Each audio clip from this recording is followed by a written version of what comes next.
بسم اللہ الرحمن الرحیم. پیچھے پڑھیں آپ. آج ہم نے احادیث کا سبق پڑھنا ہے. تربیتی نصاب احادیث کا سبق. کس کا؟ تربیتی نصاب حصہ اول کا احادیث کا پہلا سبق پڑھنا ہے ہم نے. ٹھیک ہے جی. اور احادیث اوپر دیکھنا ہے بھائی.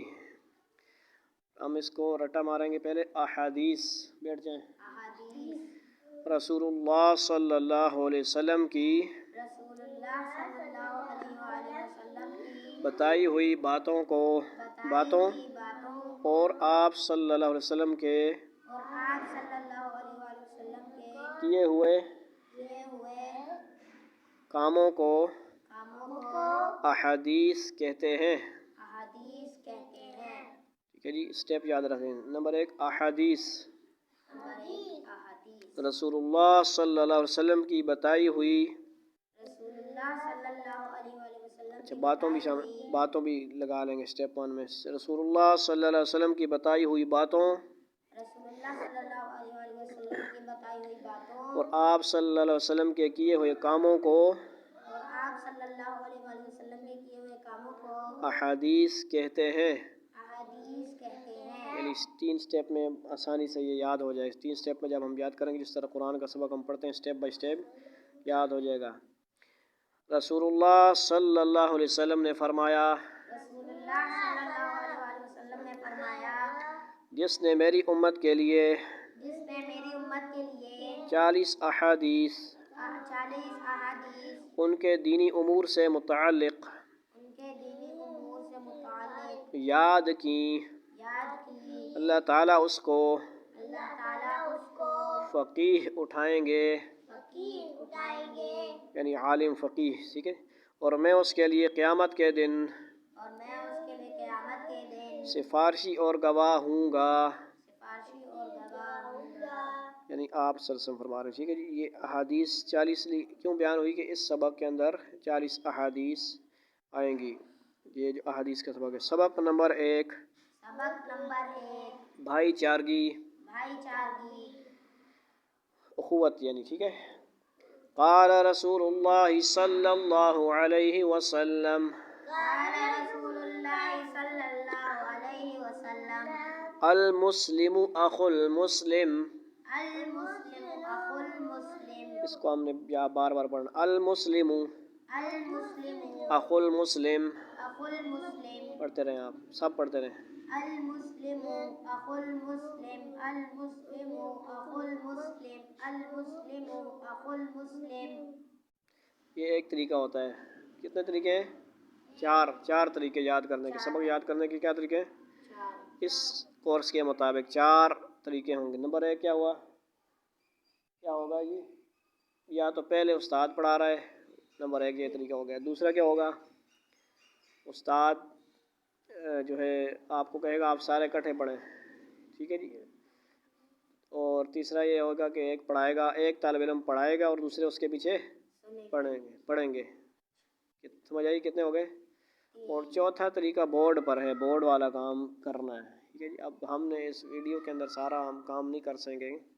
بہت شارٹ ہے ٹائم بھی. اور یہ ویسے باقاعدہ 1.5 گھنٹے کی کلاس ہونی چاہیے. صحیح سبق اگر یاد کرنا ہو سارے سبق میں سے تھوڑا تھوڑا. ٹھیک ہے. پہلی حدیث کیا ہے؟ ہم نے جب سنانی ہے تو آپ کو استاد سوال کرے گا بھائی چارگی, تو آپ کے ذہن میں فوراً کون سی یہ والی حدیث آئے گی. المسلم اخو المسلم. سمجھ آئی؟ قال رسول اللہ صلی اللہ علیہ وسلم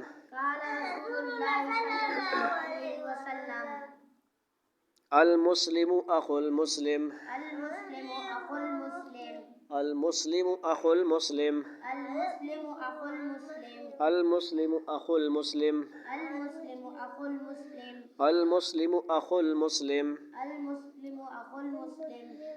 ترجمہ. رسول اللہ صلی اللہ علیہ وسلم نے فرمایا.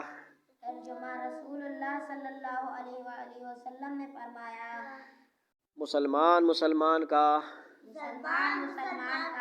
دشمن ہے. صحیح بات کیا ہے؟ افغان پاکستانی کا دشمن ہے. یہ دیکھا بھائی ہے. مسلمان انڈین مسلمان پاکستانی مسلمان کا بھائی ہے، امریکن مسلمان پاکستانی مسلمان کا بھائی ہے، قادیانی بھائی ہے نہیں۔ اب یہ ویڈیو جائے گی تو پھر دیکھنا وہ تکلیف ہو جائے گی۔ بہرحال آپ لوگوں نے شارٹ کٹ یاد کرنا، کیا ہوگا؟ مسلمان مسلمان کا بھائی ہے، دلائل بھی آنی چاہیے۔